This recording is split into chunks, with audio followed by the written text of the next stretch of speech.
যে ওসমান, আমরা 24 ঘন্টা আলটিমেটাম দিয়েছিলাম না আপনাদেরকে, যে এর মধ্যে জনসম্মুখে এসে তাদের জবাবদিহি করতে হবে, তারা তো এই জবাবদিহি করে নাই, করছে? করে নাই। বিকাল 3টায়, দুপুর 3টায় আমরা একটা বিক্ষোভ মিছিল দেখছি ইনকিলাব মঞ্চের পক্ষ থেকে। ওই বিক্ষোভ মিছিল পরবর্তী সময়ে আমরা কর্মসূচি ঘোষণা করব যে এই সরকারের সঙ্গে আমরা রয়েছি নাকি এই সরকার পতনের আন্দোলন আমরা ইনকিলাব মঞ্চের মাধ্যমে শুরু করব। এইটাই হচ্ছে আমাদের দাবি। মানে হচ্ছে ওসমান হাদির বিচার হবে না, কিন্তু সরকারের স্থিতিশীলতা রক্ষার জন্য আমাদের তার সাথে বসে লিয়াজও করতে হবে। সেই টিম ওসমান হাদি বানাইয়া যায় না। ওসমান হাদির টিম, বাংলাদেশের জনগণ তো তার সাথে আছেই। বাংলাদেশের জনগণ কেউ যদি তার সঙ্গে নাও থাকে, তবু ওসমান হাদির টিম তার বিচারের জন্য এই রাজপথে বসে থাকবে। বিচার নিশ্চিত না করে ঘরে ফিরে যাওয়ার মতো টিম ওসমান হাদি বানাইয়া যায় না। সুতরাং এই বিক্ষোভ মিছিল থেকে পরবর্তী কর্মসূচি ঘোষণা আসবে।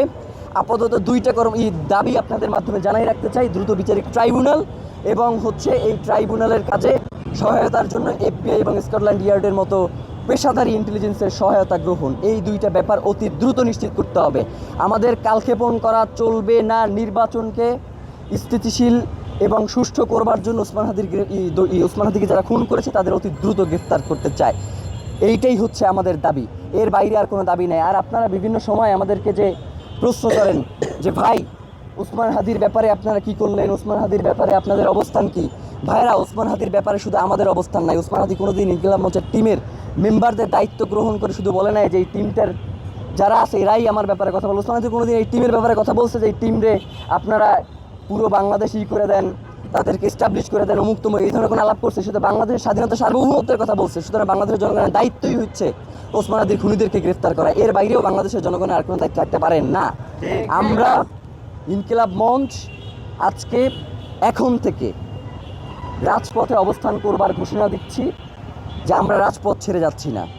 আমরা এখন থেকে পুরোটা সময়, ওসমান হাদি এখানে শুয়ে আছেন, আমরা আপনাদের কাছে ওসমান হাদির, আল্লাহ যাতে তাকে শাহাদাতের মর্যাদা নসিব করেন সেজন্য আপনাদের কাছে দোয়া চাই। এবং সেই সাথে ওসমান হাদির শপথ, তার রক্তের শপথ, তার খুনিদের গ্রেফতার হওয়া না পর্যন্ত এবং এই খুনিদের পেছনে যারা মদতদাতা রয়েছেন তারা গ্রেফতার না হওয়া পর্যন্ত আমরা রাজপথ ছাড়ছি না। সেটা আপনাদের মাধ্যমে পুরো বাংলাদেশের জনগণ এবং বাংলাদেশ স্বাধীনতা সার্বভৌমত্বকে আমরা এই জানানটাই দিতে চাই। বাংলাদেশ জিন্দাবাদ, ইনকিলাব জিন্দাবাদ। আপনাদের